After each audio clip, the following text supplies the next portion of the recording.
Hello and welcome to Patrick's Models and Transport and to Model Kit Tuesday. So today's model kit is maybe not 100% a model kit, but it's pretty close to a model kit. We have a Roco Minitanks ZIS 5 Soviet lorry or truck. And as you can see, this is it's not painted, it's not fully assembled, it's in HO 187 scale, and in its original box I bought this.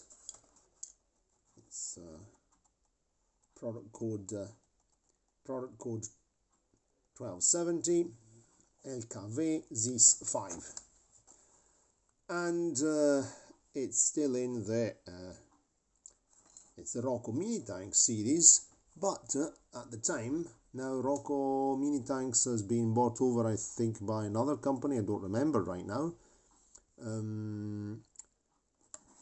It's no longer branded Roco, but these ones was made in Rus. So we know what Rus is, okay? I'm not saying the name because apparently the time I did mention my Alan ZIS 5, which is made in Rus, visibility was hampered, but it doesn't matter. Anyway, so this was a collaboration between the Austrian company Roco, which had the Soviet models in its range actually produced in the main successor state to the Soviet Union. Okay, with the capital, with the former capital was St. Petersburg, which then became Petrograd, which then became Leningrad, and which then became St. Petersburg again. You know, there was a joke that said that, I don't know, a certain Andrei was born in St. Petersburg. He went to school, finished primary school in Petrograd. He got married in Leningrad, and then he died in St. Petersburg because the city kept changing name.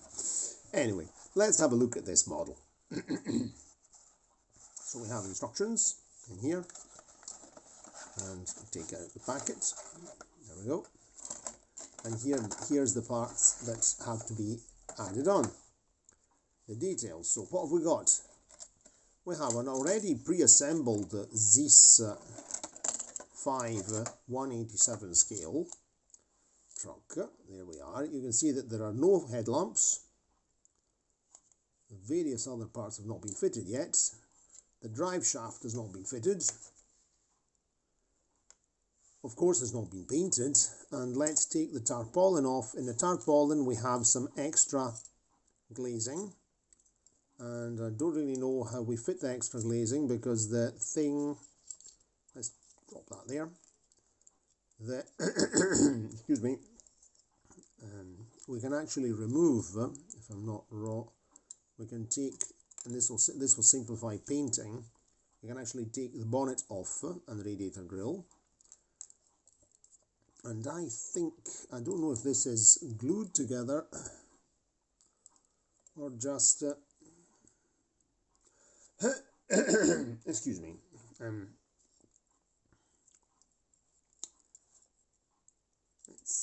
the problem is that this thing here, there's the extra glazing, true, but the extra glazing, yes, you fit it flush like that. It's a bit of a job. The windscreen has already been fitted in the factory, and that'll make painting extra complicated. So you're not going to be fitting the glazing from inside. The glazing, you're actually going to be fitting it from outside if you really want to fit the glazing. But I will fit the glazing, definitely. And even this glazing here at the back of the cab, that's also a flush fit like that. So this is a very, very, very small lorry, really small, of course, but this will be a real challenge to do these things. Anyway, what parts have we got to fit? Luckily, I've already built the Alan 135 model, so I've got I know exactly what goes where, but of course there are the instructions as well. We'll look at them in a second. So here we've got to fit the lockers. These go under the flatbed. Here's the drive shaft. Here's exhaust pipe. Front and rear tow hooks that go there on the front and rear dead irons. On a chassis, these elements here are called the dead irons that stick out. Front and rear dead irons. There we go. And let's see what else we've got. Let's look at the instructions. As you can see, it's written in German, but it was made in, there's the name of the place, by Como Limited in 35 Frunze Street. Frunze was a political commissar of the, I think he was the head of the NKVD, Frunze. Frunze, yes, was the head of the NKVD during the Stalinist period. And if I'm not wrong, I think I remember well, the Frunze was one of the heads of the KVD, NKVD, and Frunze was actually of Bessarabian origin. So from Bessarabia, currently Moldova. In fact, in Romanian, Frunza means leaf. So you can look up Frunze. I don't have a computer here, otherwise I would tell you a few things about Frunze. So it's made in this company here was registered in Como Limited, 35 Frunze Street in Belgorod. Belgorod is in Russia. Oops, I said it. Okay. Main successor state of the Soviet Union. The successor state of the Soviet Union. And here in the EC by Roco D8220 Freilassing, Germany. Okay, Germany, not Austria. Okay. I thought Roco was an Austrian company, I'd forgotten. Must have got mixed up. Or I think maybe, no, it was an Austrian company and then it was bought over by a German company. And, but anyway, that doesn't really, this is not the scope. Anyway, Roco, the Minitanks range is no longer produced by Roco. Here we have the quite comprehensive instructions, so you can see we have to fit. There's a number 2, and they've even got numbers on, have they? No, there's no numbers, but we have to identify the numbers. So number 2, it's showing a number 2, and it's pointing here. But that should not go there. Oh, we're at the usual funny instructions. These ones are nearly as nice drawings, but the instructions are far from precise. Because this number 2 is this part here, okay? This part here, that's actually the petrol tank. And that has to go under the cab seat, because definitely it doesn't go on the front axle as the instructions say. Here's the front headlamps. The headlamps, of course, they're here. Here's the headlights as well. There's the lights, the bar. And we have the exhaust pipe, drive shaft. The spare wheel is actually already fitted. Here the instructions show that you have to fit the spare wheel, but it's already been fitted, so it's already been glued on. In the factory we have the two tool lockers that go here under the flatbed. There's also the sun visor, which is, as you can see, there's no sun visor on the cab. See?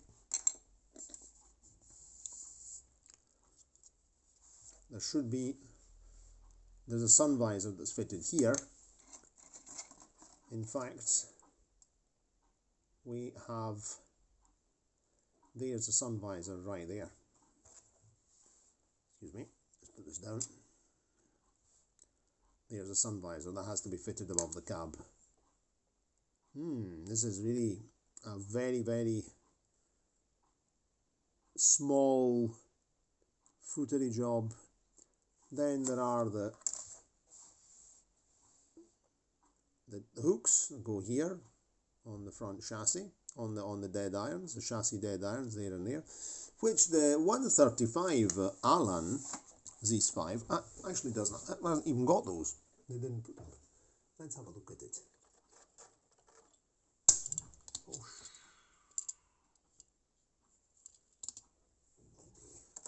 So now let's have a look at one I've already built previously. Much bigger one. Yes, there are no hooks here on the Allen one, but okay. Then under here, oops, one of the doors fell off. You can see that here, this number 2 here is actually toothpick. This box here, the petrol tank, which is under there. In fact, if we look under here, yep, there's a space. There's a space, big empty space there for piece number 2, which is a petrol tank. And in fact, here on the 135 lorry, the petrol tank is right there. It's interesting I've been meaning to build this for some time. I've had this Roco ZIS 5 probably for over 20 years, and I never painted it. I never did anything to it. I just kept. In fact, you've probably seen it in some of the videos because it's always up there in front of the. Let's park this one here. The door fell off. You've probably seen it in the background, but it's good that I've already built the big one, the Allen one in 135, so I know what goes where, so I actually have experience in making ZIS 5 lorries, so that's not bad. That will simplify my life a lot when I do this thing here, because this is really a watchmaker's job. And in fact, there we go, that's a petrol tank, and that actually, yes sir, it's not wrong. The instructions are actually very precise, because if we follow the arrow does like that, zack and zack. There we go. It follows and it tells you to go exactly there. Tack, tack, tack. So that's correct. Number 2 is a petrol tank. So that's very precise. I'm quite impressed by the instructions. They're actually precise. Anyway, of course, this very dark olive green is not correct. As colours, I'll just make it the same as this one. So I'll be using a mix in a 3:2 ratio of Vallejo olive green mixed with yellow. That's usually how I mix. I've actually written everything down, so I have all the percentages for mixing to get this kind of slightly lighter Soviet olive green, World War II olive green. It'll be a bit of a not being able to take the cab off. It'll be a very, very painting round these windscreen. The windscreen will be a bit of a job, but we'll do it. We'll do it with a nib pen. That's easy. It's just a precision job to do that. I'll actually paint the bonnets separate, because that will simplify my life, and then I'll just clip it on and maybe put a spot of glue on at the end. So it's not a difficult job. It's a pity that I can't really get in to paint the steering wheel and the seats, because of course this thing has got steering wheels and seats. If if we look inside in the cab, let's go close. There you go. You see that there's a cab interior. So let's see what you can see. Yeah, you can see there. But I can get in with a thin brush and I might be able to paint the seat brown and the steering wheel black. And just be careful not to make a mess of the windows, because that would be a bit of a disaster, because this cab's already been glued on.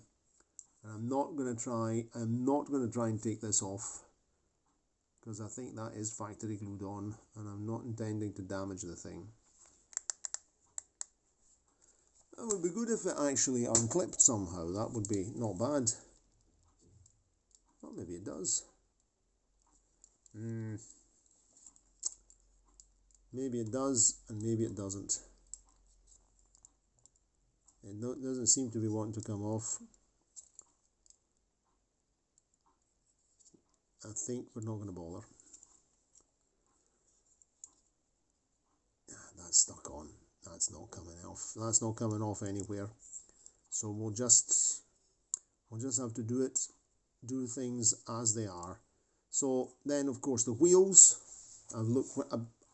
When I made the Alan 135, I looked up lots of reference, and generally the wheels were painted black, a sort of semi-gloss black, as you can see, semi-gloss. So a mixed 50-50 mix of Vallejo matte black and Vallejo gloss. And the same thing also, I've told you this in previous videos, also the roof.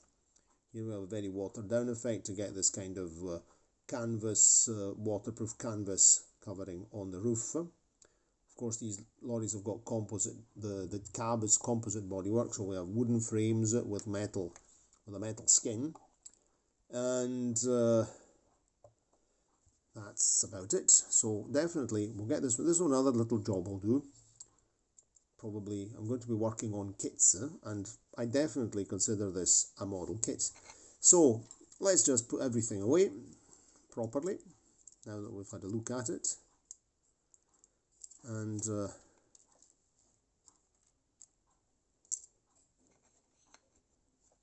just put the glazing in there. The tarpaulin is very nice flush fit.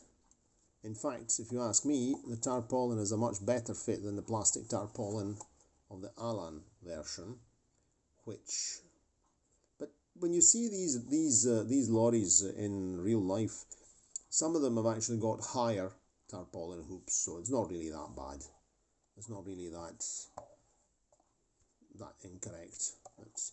It didn't really, wrap round. I had to make some styrene clips to make sure the tarpaulin stayed on. That was a thing, but it's okay. Now there's a door. The door came off because I didn't glue the doors on, because I like to be able to go inside and look at things. So the doors are just pressed in position like that. So whenever we want, we can take a door off and have a look at it. So that'll be very interesting to have both two versions of the same Soviet truck, of the ZIS, both in 187 HO scale, and we'll actually be able to even put that on the layout. But definitely in Brunel we'll have to have I don't know if maybe the internal troops of Brunel are still operating some Soviet equipment that arrived there a long time ago. We'll have to clear what's going on in Brunel. I've heard that there are some I think there's elections. The elections are running. There's an electoral campaign. It seems to be a fashion globally to have elections. So anyway, that's that for the moment. I hope you enjoyed the video. So this is a little extra. We had a little bonus about the Alan ZIS in this, because this is also ZIS. So that's definitely, ZIS trucks are very much up my street. And that's a very, very interesting model, with a bonus that the wheels turn, so you can actually play with it. Okay, very well. And regarding the paint, I'll actually, because when I made this one, I looked at, as I told you before, lots and lots of them, and I based the paint scheme, the way I painted the chassis black and all the rest of it, on photos of existing vehicles. So I'm just going to make this one here the same as this one. I could, if I wanted, maybe, but it would be more difficult, make the wheels green and then paint the tyres black. The best thing to do in this case here, how will I proceed? Because the tyres are matte black, I'll paint the whole wheel matte black first. Then I'll etch, and then I'll pick out the wheel disc in semi-gloss. And that'll just be much easier, so because you do matte black the whole thing, and then pick out the disc in semi-gloss and the rim, and that's very simple. So, but first we'll assemble things. We'll be using Tamiya cement, of course. Put the exhaust on, put everything on. Yes, I think we could actually get down to that. And anyway, I'll be painting the whole chassis black. The chassis will all be black, so that's easy. I don't know. I am a bit of a fussy person, so I might be tempted to at least do it by installments.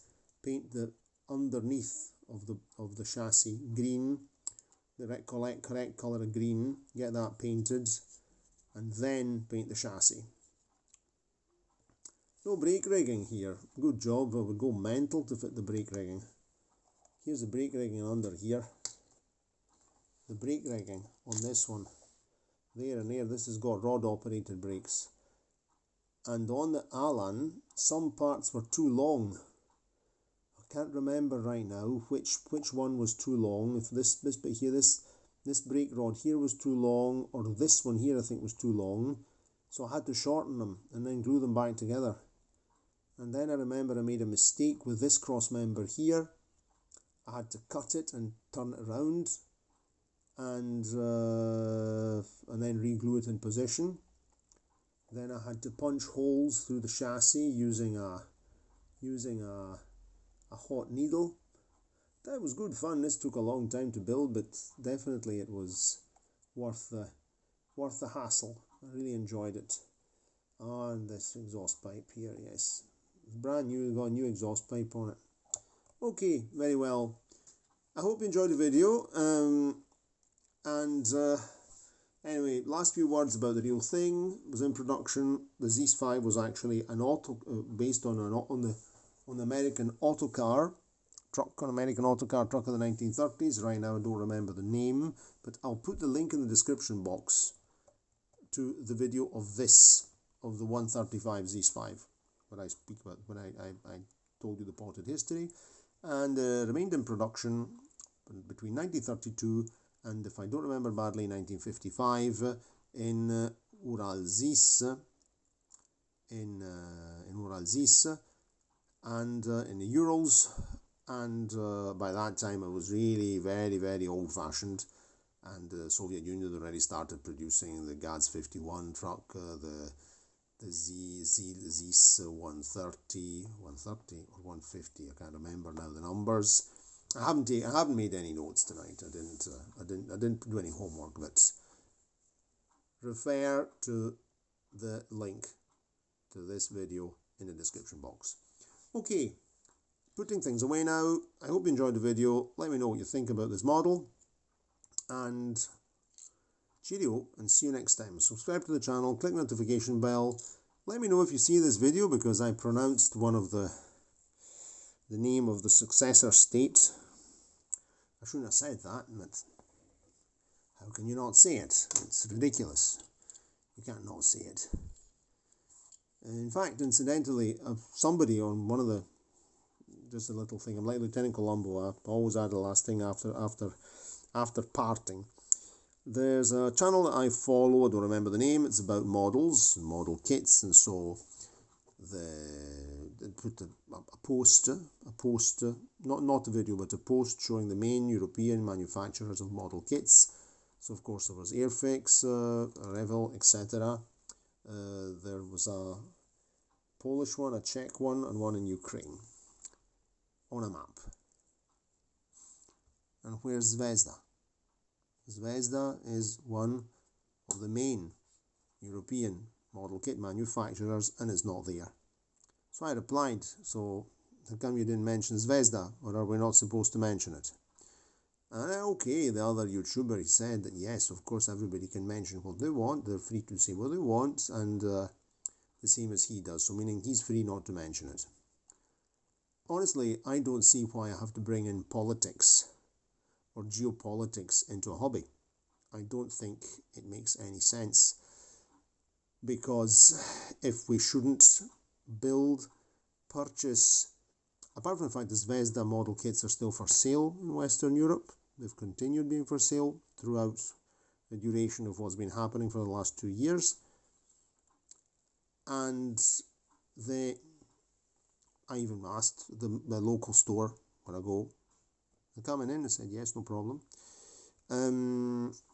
I don't choose to build the model kits because I consider the country where it's made moral or immoral. We may get a lot of stuff made in China. A lot of things are made in China, and we know that China is not really, shall we say, I don't know, as democratic as Switzerland, no? Because but we could even ask the question, what is democracy? But I'm not here to talk about democracy. But we get lots of things made in China, so I don't know. I think everything is a bit exaggerated. Maybe things are going to tone down a bit nowadays, but not to mention Zvezda as one of the, ignore it completely as if it doesn't exist, is as silly as when the problems began in 2022, in February 2022, at the university in Milan. They suspended Russian language courses, which is honestly one of the silliest things in the world, to suspend Russian language courses. It would have been as if in Britain, during World War II, where it was essential for people, soldiers, people of the Secret Service, of the Foreign Service, to learn German or Japanese, they would have forbidden or suspended Japanese courses or German courses. It would have been the silliest, or Italian, you know, the language of Italy was an enemy of the UK. Italy fought on very much the wrong side of history during World War II, but nobody forbid the use of the Italian language. Nobody suspended Italian language courses.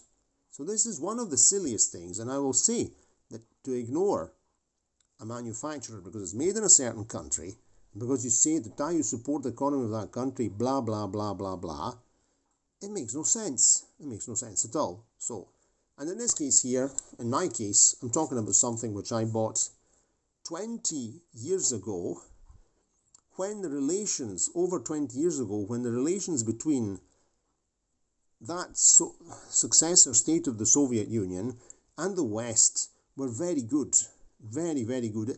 They were talking about letting that country enter as a partner in NATO. I remember the talk. Berlusconi was the Prime Minister here in Italy, right? And I bought this Alan, which is no longer, it is made by another company now. Then, in those years, I bought this in those years, a long time ago, so it makes no sense. And I'm just going back to the fact that when I mentioned in the tags, in the things, the ussr name, this video here didn't show up. So this is a test with this one. And but I just remembered now about this other bloke who just skipped Zvezda completely. What's the point? Okay, I like Zvezda models, and I honestly have nothing against if I had a model kit made in Ukraine. Oh, I would buy it. I would do it. I don't judge and decide what to buy according to geopolitics, and I don't like to just follow maybe you've understood this, I don't like to just follow the crowd. I like to use my own brain. And I know that in a situation of war, there's no black, there's no white, but many shades of grey. And this is what there is in history. And I like history. I've been studying history for most of my life. Since I was a kid, I enjoyed history. So these things represent history.